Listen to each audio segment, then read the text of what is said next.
নমস্কার, news room থেকে আমি অতনু রয়েছি আপনার সঙ্গে আমার বাংলা নিয়ে।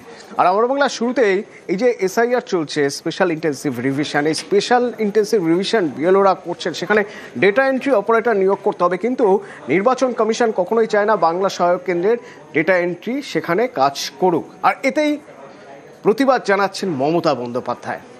এই যে নির্বাচন কমিশন চিঠি দিয়েছে, নির্বাচন কমিশন বাংলা সহায়তা কেন্দ্রের কর্মীদের অনীহা জানাচ্ছে, তাতেই প্রশ্ন তুলছেন মমতা বন্দ্যোপাধ্যায়। মুখ্য নির্বাচন কমিশনারকে চিঠি দিচ্ছেন, চিঠি দিয়ে তিনি বলছেন বাইরের ডেটা এন্ট্রি অপারেটর কেন নিয়োগ করা হবে, সিও দপ্তরের কর্মী থাকা সত্ত্বেও কেন বাইরে থেকে নিয়োগ, বিশেষ রাজনৈতিক দলকে সুবিধা পাইয়ে দেওয়ার চেষ্টা।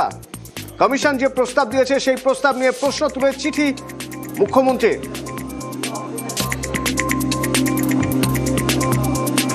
শুধু তাই নয়, পোলিং স্টেশন নিয়েও সরব হয়েছেন মুখ্যমন্ত্রী।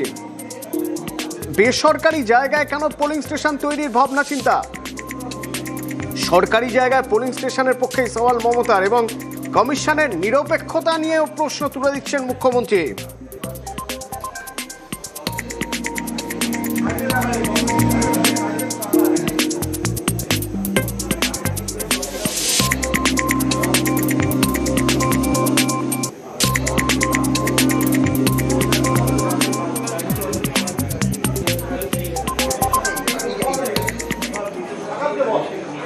আর এদিকে অভিষেক বন্দ্যোপাধ্যায় তিনিও দোপ দাগছেন কমিশনকে। এসআইআর নিয়ে এই যে স্পেশাল ইন্টেন্সিভ রিভিশন চলছে ভোটার তালিকায়, সেখানে এসআইআর এর নজরদারির জন্য তিনি সিনিয়র লিডারদের টিম তৈরি করে দিলেন।